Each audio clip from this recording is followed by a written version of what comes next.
돌리겠습니다. 우리가 솔로몬 하면요, 누구나 잘 알죠. 솔로몬 하면 안 믿는 사람도 잘 압니다.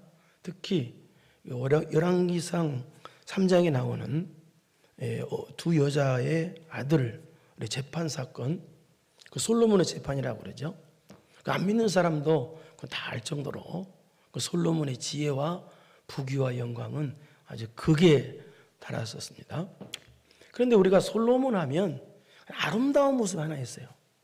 솔로몬 정말 아름다운 모습인데 그게 뭐냐? 솔로몬이 일천 번제, 역대하 1장 또 열왕기상 3장 보면은 일천 번제를 드린 거, 일천 번의 예배를 드린 거. 이것이 솔로몬의 인생에 있어서 가장 아름다운 모습인데요. 그런데 솔로몬이 왜 일천 번제를 드렸느냐, 예배를 드렸느냐? 그 이유는 그 솔로몬이 어린 나이에 왕이 되고 나니까 20대 왕이 됐다고 보는데요. 보고 나니까 자기 부족이 철벽하게 느껴지는 거라. 내가 어떻게 이 나라를 다스릴 수 있을까?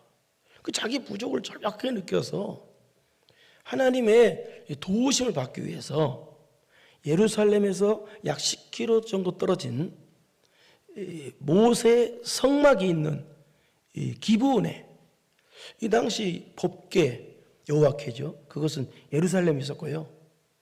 모세의 성막은 기브온이라는 곳에 있었어요. 그래서 기브온까지 가가지고 약 10km 정도 되는 거리를 가가지고 1,000번의 번제, 1,000번의 예배를 드리게 됩니다. 이것이 솔로몬의 생애에서 가장 아름다운 모습이죠. 그런데 역대하 1장 6절에 보면은 1,000마리의 희생 제물을 드렸다고 되어 있어요. 1,000마리에. 그런데 또 열왕기상 3장에 보면은 어떻게 되어 있냐? 1,000번제를 드렸다고 되어 있어요. 1,000번제를 드렸다. 그러면 번제는 상번제에서 아침 저녁으로 드리는 걸 번제, 그렇게 드린다면, 상번제를 드렸다면 500일간이나 쉬지 않고 하나님께 예배를 드린 거예요. 그리고 또 1,000마리의 희생 제물을 한꺼번에 드렸다면 그것은 아무리 짧게 잡아도 7일에서 8일 정도 온통 예배만 드렸다는 거예요. 이것이 솔로몬의 일생에서 가장 아름다운 모습이었습니다. 그러니까 솔로몬의 인생에서 가장 아름다운 모습은 자신의 부족을 깨닫고 겸손히 하나님의 도움을 받기 위해서 철박하게 예배에 올인한 것, 그것이 솔로몬의 인생에서 가장 아름다운 모습이었다는 얘기예요. 우리들도, 우리 성도들도 가장 아름다운 모습이 뭡니까? 바로 자신의 부족을 깨닫고 겸손히 하나님께 철박하게 나와서 하나님께 예배드리는, 나 주의 도움 받고자 주 예수님께 비오니 그 크신 구원하시사 날 받아 주소서라고 하는 겸손히 내 모습 이대로 주님께 예배드리는 모습이, 이렇게 모여서 겸손히 예배드리는 모습이 여러분의 인생에서 가장 아름다운 모습이에요. 그 솔로몬도 마찬가지예요. 자신의 부족을 깨닫고 하나님께 겸손히 1,000번이나 되는 예배를 드리자 하나님께서 그 예배를 받으십니다. 그 예배를 받으시고 하나님께서 응답을 주시는데 어떤 응답을 주시느냐? 네 소원이 뭐냐?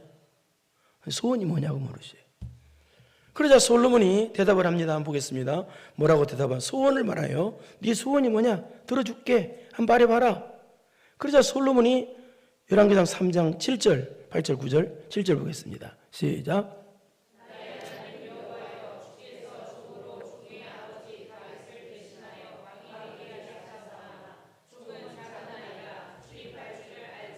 무슨 말이에요? 하나님, 저는 너무 부족합니다. 예? 하나님, 너무 부족해요. 그 말이죠. 8절 봐봐요. 무슨 말 하는지. 시작.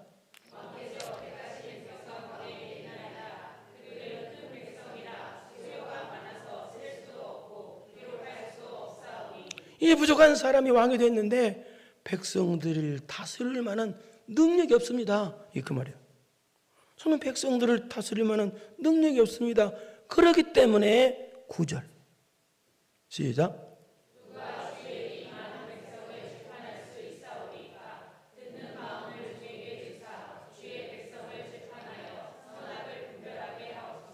그럼 너무 부족해서 이 백성을 다스릴 수 없습니다. 그러니까 하나님 말씀대로 다스릴 수 있도록 하나님 말씀을 듣는 마음을 주시고 또 선악을 분별하는 지혜를 주세요.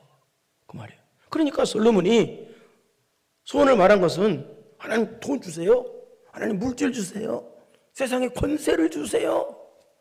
라고 그걸 말한 것이 아니라 하나님 좀 미련하니 하나님 말씀을 깨달을 수 있도록 듣는 마음을 주세요. 듣는 귀를 주세요. 그래 지혜 달라고 한 거예요. 그러니까 솔로몬이 나는 너무 부족해서 이 백성을 다스릴 수 없어요. 그러니까 이 백성을 잘 다스릴 수 있도록 저한테 지혜를 주세요. 그 뜻이에요. 하나님 저한테 지혜 주세요. 지혜 없으면 안 됩니다. 그래. 그러자 하나님께서 이 솔로몬의 소원의 기도가 너무 마음에 드신 거예요. 그래서 솔로몬이 구한 지혜와 총명은 당연히 주셨고 뭐까지 주셨는지 3장 13절 한번 보겠습니다. 뭐까지 주셨는지 시작.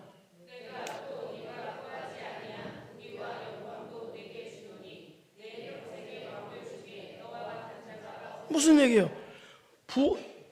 지혜와 총명만 주신 게 아니라 부귀와 영광까지도 몽창 주셨다는 얘기입니다. 하나님께서. 그러니까 하나님께서 솔로몬에게 지혜와 총명뿐만 아니라 육적으로 역사상 솔로몬처럼 육적으로 부자가 없어요. 역사상 솔로몬처럼 그렇게 복을 많이 사람이 없어요. 그런데 문제는요. 이렇게 솔로몬이 신앙이 겸손하고 신앙이 순수한 것 때문에 이렇게 큰 육적으로 복을 받았으면 어떻게 되겠어요? 그 신앙의 겸손함, 그 신앙의 순수함을 계속 유지하고 있었어야 돼요. 근데 그걸 못해요. 솔로몬이. 그래서 나중에 여자 문제 때문에 또 하나님께 주신 그 육적인 복 때문에 엄청 타락합니다. 그럼 이 말은 무슨 말입니까? 우리가 오늘 은혜 받는 거 참 중요합니다. 그러나 은혜를 지키는 건 더 중요하다는 거예요. 은혜 받았으면 은혜를 지키는 거. 그럼 어쨌든 간에 그 이제 뒤 문제고 솔로몬이 타락한 건 오늘 본문식으로 하면 그렇게 하나님의 큰 은혜를 받아서 어떤 복을 또 누리게 되느냐? 솔로몬이 잠언서, 전도서, 아가서를 기록하는 놀라운 은혜를 받게 됩니다. 또 시편에 보면은 솔로몬의 시가 3편 정도가 있어요. 그래서 이 시편의 3편까지도 기록하는 놀라운 은혜를 받아요. 그래서 잠언서와 이 아가서는 그래서 솔로몬이 겸손하고 신앙이 순수했을 때 기록한 내용이라고 보고 있고요. 이 전도서는요, 솔로몬이 죽기 전에 인생을 후회하면서 내가 인생을 왜 이렇게 살았을까? 신앙 타락 좀 하지 말지. 내 이렇게 살았을까 하고 인생을 후회하면서 기록한 내용이 전도서라고 그렇게 보고 있습니다. 그러니까 오늘 하는 이 잠언서는요, 솔로몬의 신앙이 순수했을 때 이제 기록한 내용인데요. 그런데 오늘 하는 잠언서는 핵심이 뭐냐? 바로 하나님께서 주신 지혜를 받아야 된다. 지혜. 그럼 지혜가 뭐냐? 그걸 가르쳐 준 것이 잠언서의 핵심이에요. 지혜를 받아야 된다. 여러분 이 세상에서요 제일 큰 복은 지혜를 얻는 복입니다. 신앙적인 지혜, 영적인 지혜. 돈, 물질, 명예, 성경에서는 그것을 복이라고 말하고 있지 않아요. 지혜는 복이 뭐냐? 지혜를 하나님께서 주시는 지혜, 하나님께서 주시는 영적인 지혜, 신앙적인 지혜. 왜 그럴까요? 인생 승리, 신앙 승리는 지혜가 있어야만 되니까 그러는 거예요. 여러분 아무리 육적으로 많이 가져도 여러분 주변에 봐봐요. 인생을 망친 사람들 엄청 많잖아요. 인생을 안 망치고 인생 승리, 신앙 승리 하려면 하나님께서 주시는 지혜가 있어야 되기 때문에 하나님께서 주시는 지혜 말이에요. 그 하나님께서 주시는 지혜야말로 최고의 복이라고 말이에요. 그래서 저는 오늘 본문을 통해서 우리 인생 승리, 신앙 승리하려면 하나님께서 주시는 지혜를 반드시 받아야 되는데 그러려면 어떻게 하면 우리가 하나님께서 주시는 지혜를 받을 수 있을까? 어떻게 하면 지혜를 받을 수 있을까를 알아보려고 합니다. 첫째 따라서 해봅시다. 하나님 말씀을 잘 듣고 마음에 간직할 줄 알아야 된다. 왜 그럴까요? 하나님 말씀을. 왜 그럴까요? 하나님 말씀 자체가 지혜야. 하나님 말씀 자체가 하나님의 지혜야. 그래서 지혜를 얻기 위해서는 어떻게 돼요? 하나님 말씀 잘 듣는데, 들을 줄 아는데 성공해야 돼. 그 1절이 한번 보세요. 1절. 1절 시작.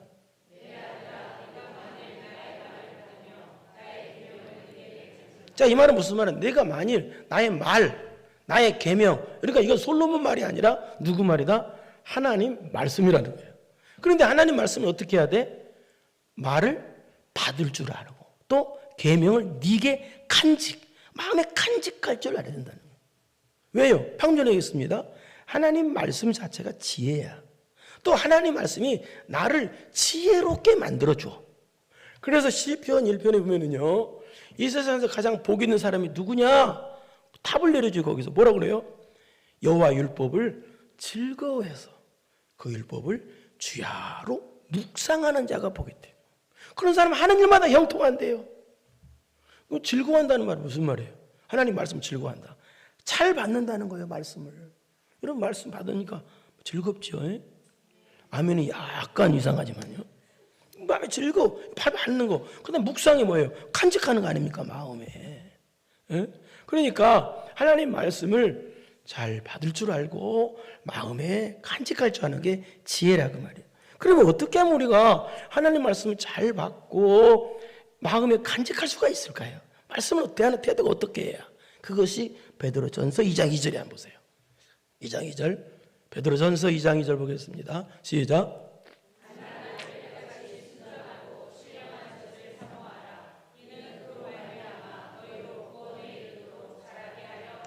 배고픈 갓난 아이들이 어때요? 엄마 젖을 막 갈고 하듯이 그렇게 우리들이가 순전하고 신령한 젖인 하나님 말씀을 그렇게 사모하라는 거예요. 그러면 어떻게 된다? 이는 그로 말미암아 너희로 어떻게 된다? 구원에 이르도록 자라게 한다. 이 자라게 한 구원에 이르도록 자라게 한다. 이 뜻은 신앙이 자란다는 뜻이에요.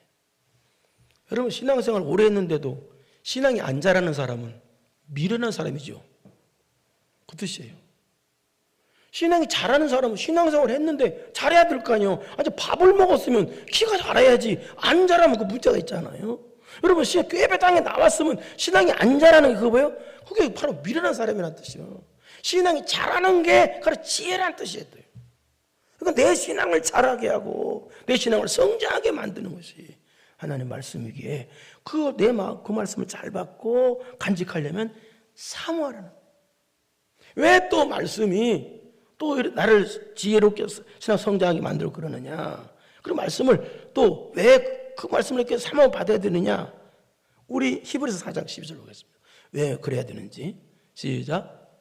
하나님의 말씀은 살아있고 그대로 있어 좌우에 갈서 어떤 모든 도에 대하여 공과 용과 및 간절과 골수를 찔러 쪼개기까지 하며 또 마음의 생각과 뜻을 판단하나니. 쉽게 말해서 하나님 말씀은 살아있기 때문에.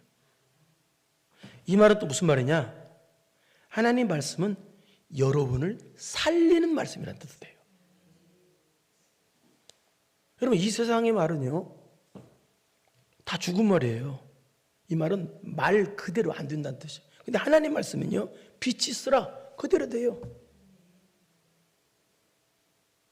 하나님 말씀이 그럼 하나님 말씀을 대하면 그대로 100% 여러분 하나님 말씀 중에서요 99%만 된다면 여러분 예수님 믿지 마세요. 하나님 말씀 무조건 100% 됩니다. 그러니까 하나님 말씀이지. 그리고 하나님 말씀이 나를 살려. 이 살아있는 말씀이란 동시에 하나님 말씀 나를 살리는 말씀이야. 여러분 죽은 걸 자꾸 집어넣으면 자기도 죽어요. 살아있는 걸 집어넣어야 내가 사는 거지. 나를 살리는 말씀을 자꾸 드려야지. 그래서요 예수 믿는 사람은 귀가 깨끗해야 돼요. 맨날 세상 소리만 들으면 안 돼요. 눈도 깨끗해야 돼. 입도 깨끗해야 돼. 입도 욕을 하고. 그래서 지난번에 설명했어요. 눈도 믿음이고 귀도 믿음이고 입도 믿음이고 손과 발 다 믿음이어야 돼. 마음도 믿음이고. 마음은 믿음인데 입이 불신자야? 그럼 곤란하죠. 그래서 이 마음, 이 하나님 말씀은 나를 살리는 말씀이야.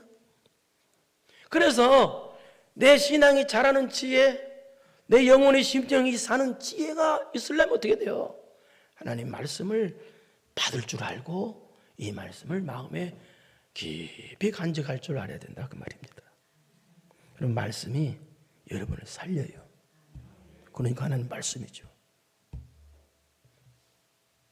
그래서 2절 보세요. 그 말입니다. 본문 2절로 시작. 그 말이 지혜가 말씀이라는 거예요. 하나님 말씀에 귀를 기울여라. 마음을 명철에 두어라. 명철이 말씀이에요. 이 명철이라는 말은 올바르게 판단하는 능력이라는 뜻이에요. 말씀이 있어야 판단을 하지. 세상이 이렇게 돌아가는데 말씀이 없으면요 왜 들어가는지도 몰라요. 지금은 세상이 너무 시끄럽잖아요. 성경에 다 나와 있어요. 그러니까 말씀이 없으니까 뭐가 뭔지도 모르고 사는 거야. 그럼 명철이 없는 거야 그 사람. 지혜가 없고. 그래서 여러분 지혜를 얻으려면 어떻게 된다고요? 말씀을 잘 받을 줄 알아야 돼. 잘 들을 줄 알아야 돼. 그 다음 들은 말씀을 마음에 간직하세요. 그래야 됩니다. 그 다음에 두 번째, 지혜를 얻으려면 어떻게 되느냐? 지혜 달라고 구해야 돼요.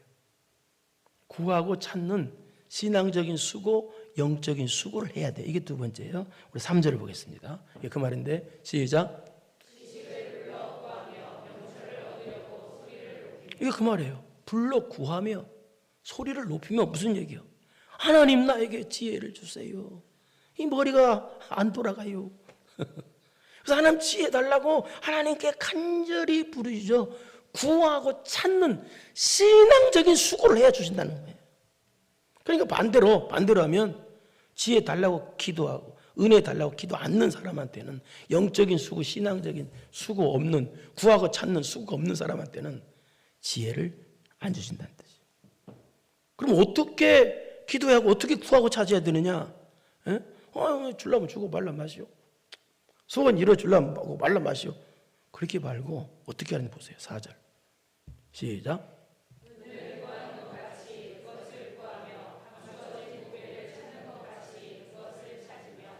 은을 구하는 것 같이 감추어진 보배를 찾는 것 같이 그렇게 지혜 달라고 하라는 얘기예요. 절박하게. 그 텔레비에서 보니까요, 이 동남아 쪽에 좀 가난한 나라에 보면은 그 사람들이 또 어린애들이 흐르는 물가에서 자갈 같은 거, 그 작은 모래 같은 걸 그걸 동그란 그릇에다 넣고 계속 흔들더라고요. 흔들면서 계속 하루 종일 흔들어요. 흔들면서 물속에 앉아가지고 그러면서 또 자갈을 흘러내리고 원래 동그란 거 이렇게 여러분도 봤을 거예요. 이렇게 하는 흘러내려. 그러다 결국에는 금가루를 조그마한 거 찾아내더라고요. 금가루. 여러분 이 물에 사람이 10분 이상 있으면 피부가 망가진답니다. 이게 피부과 의사가 하는 말 들었어요.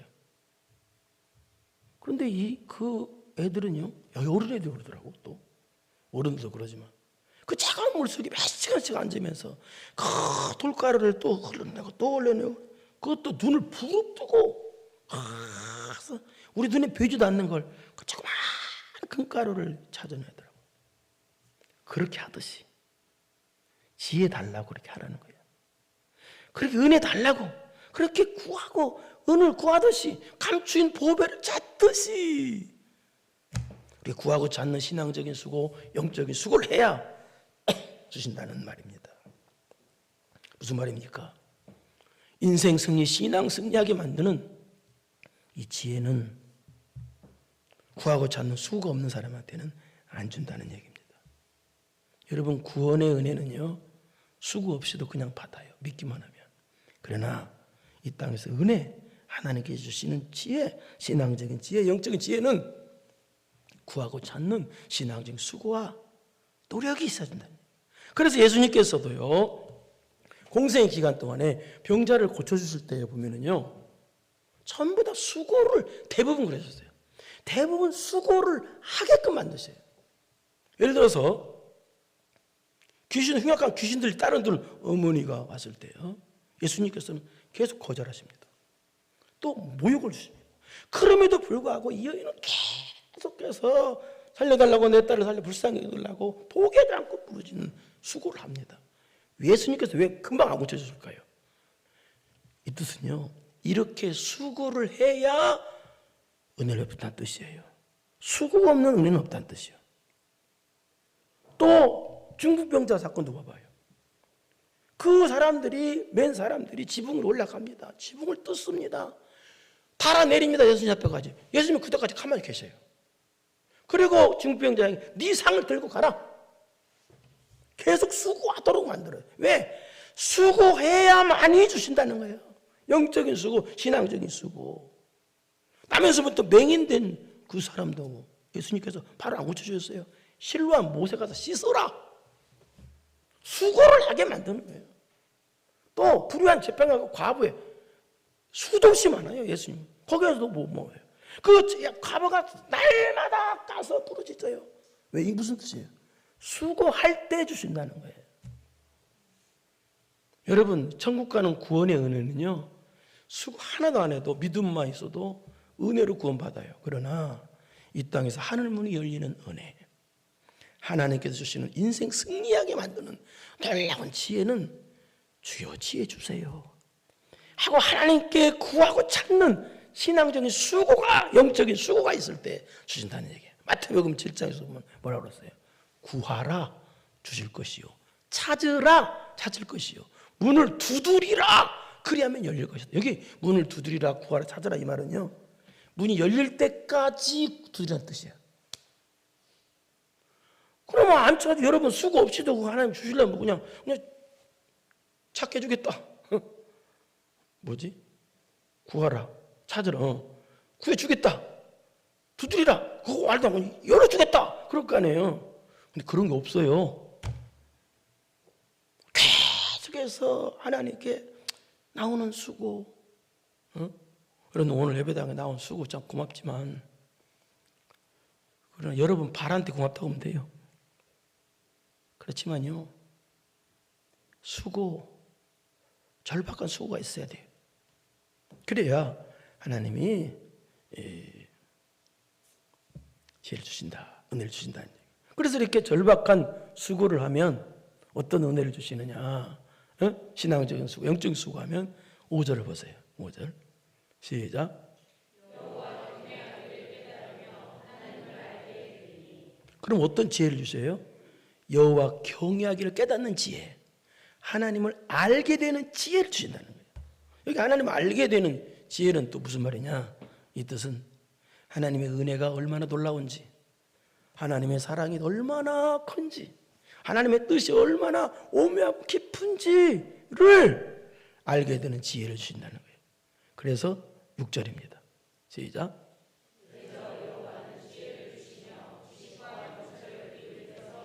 대저 여호와는 지혜를 주신다고 했는데, 근데 여기 주신다는 뜻은 무슨 뜻이냐? 이 뜻입니다. 찾는 수고를 할 때 주신다는 조건적인 의미가 담긴 뜻이 이 뜻이. 그러니까 지혜를 그냥 주신다는 뜻이 아니라 너가 지혜를 달라고 구하고 찾는 신앙적인 수고, 영적인 수고를 할 때 주신다. 그러니까 우리가 이 땅에서 인생 승리, 신앙 승리하게 만드는, 하나님께서 주시는 지혜를 얻으려면 은을 찾듯이, 감추어진 보배를 찾듯이 절박하게 지혜 달라고 하나님께 구하고 찾는 수고가 있으라는 얘기예요. 그럴 때 영적인 수고, 신앙적인 수고 있을 때 하나님께서 인생 승리하게 만드는, 신앙 승리하게 만드는 지혜를 주신다는 뜻입니다. 예? 그 다음에 세 번째, 어떻게 할 때 지혜를 주시는가 보겠습니다. 7절을 보겠습니다. 7절 시작.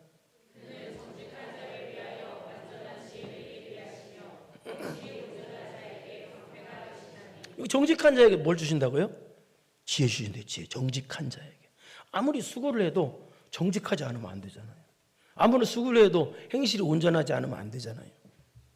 행실이 온전하다는 말은 흠이 하나도 없다는 뜻이 아니고요, 하나님 말씀에 순종하는 자를 뜻해요.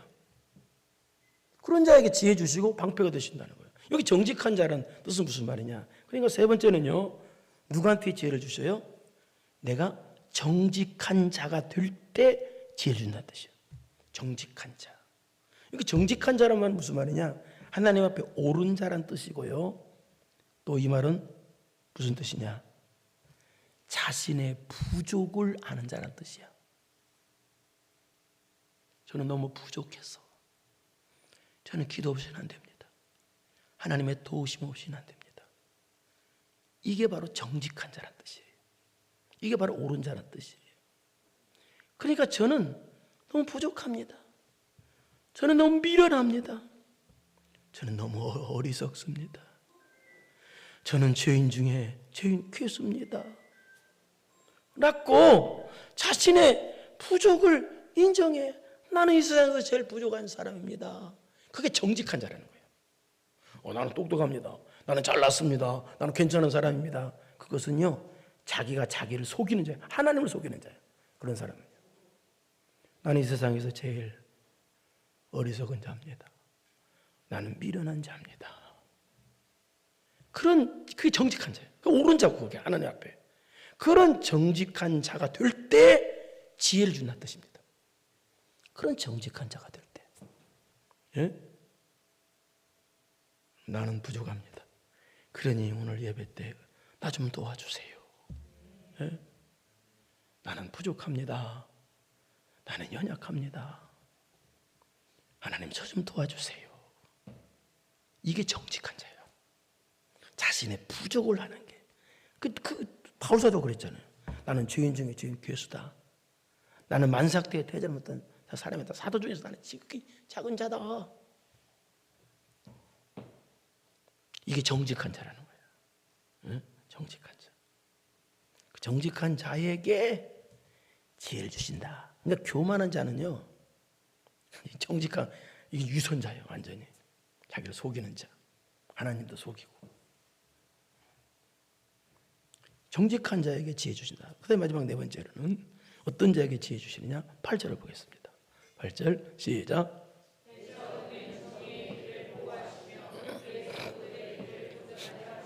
쉽게 해석해서 정의의 길, 성도들의 길은 방금 전에 했던 말이 똑같은 말이에요. 하나님 말씀대로 사는 길이라는 뜻이에요.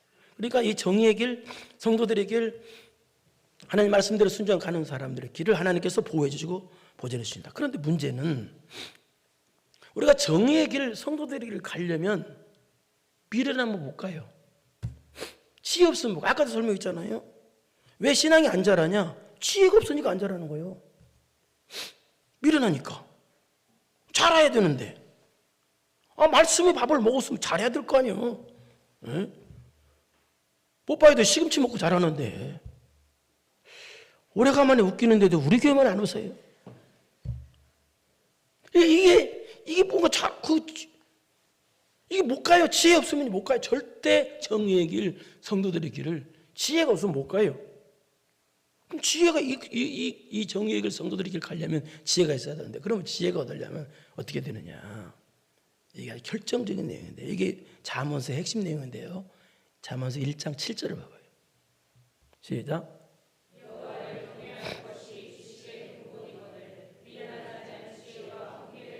하나님을 경외할 때 지혜를 준다는 거예요. 근데 경외하는 거 지식이 근본이다 이 말은, 여기 지식이 근본이다 이 말은 지혜의 출발점, 최상의 지혜 두 가지 뜻이에요.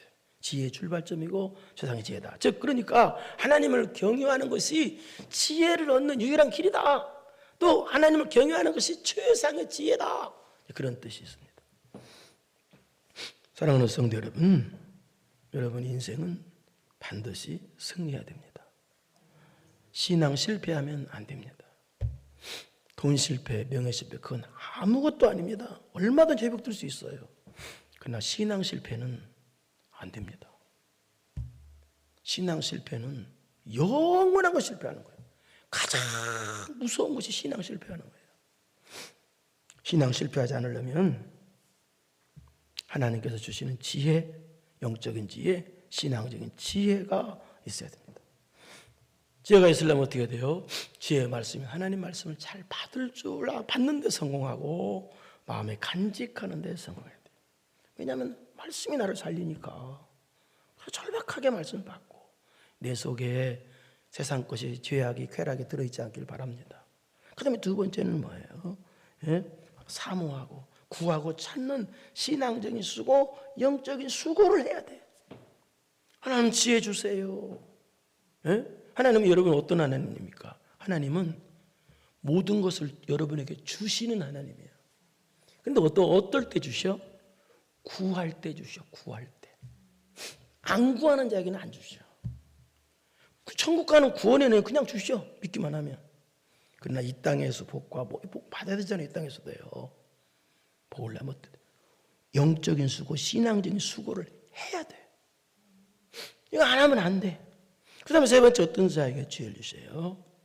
정직한 자에게. 정직한 자가 누구예요? 자신이 부족하다고 인정하는 사람. 하나님의 도우심 없이는 저는 안 됩니다. 저는 너무 부족합니다. 따라서 합시다. 나는 아름다운 교회에서 제일로 잘났다. 좋은 사람들은 잘났다 따라서지. 난 아름다운 교회에서 시작 제일로 못났다. 그럼 하나님 뭐라고 그래요? 아니 너 잘났어. 그런단 말이에요. 내가 잘났다 그러면 뭐라고 잘났어? 이놈? 하나님이 꽝. 그래서 섬기세요. 예수님처럼 자꾸. 이렇게 나는 부족하다. 그게 정직한 자라는 거예요. 그 사람에게 제일 준다. 마지막 네 번째는 뭐예요? 하나님을 경외할 때. 하나님을 두려워하라는 말이에요. 하나님을 두려워하고 경외할 때 지혜를 주신다라는 뜻입니다. 여러분 이런 지혜를 받아서 여러분 인생 승리, 신앙 승리에서 우리 주님 오시는 날 멸류관 주인공 되기를 축원합니다. 걸어가시고 내려오신 아버지 하나님 감사합니다. 지혜가 없으면 아무것도 안 됩니다. 우리가 신앙이 민폐가 되지 않게 하시옵소서. 교회와도 민폐짓을 합니다. 지혜가 없으니까. 하나님 아버지 지혜를 주시옵소서. 지혜가 없으면 곤란합니다. 인생 승리, 신앙 승리 할 수가 없습니다. 신앙도 잘하지도 못합니다. 하나님 모든 성도들에게 하나님께서 주시는 지혜가 있어서 그래서 인생 승리, 신앙 승리하는 복 있는 성도들 되게 하옵소서. 예수님의 이름으로 기도드리옵나이다. 아멘. 이제는 우리 구주 예수 그리스도의 은혜와 전능하신 하나님 아버지의 무한하신 사랑하심과 성령님의 교통교제 감동 감화하심이 하나님께서 주시는 지혜를 받아 인생 승리, 신앙 승리하기로 마음 깊이 결단하고 돌아가는 사랑하고 사랑하는 성도들 머리머리 위에 이제로부터 영원토록 함께 있을지어다. 아멘.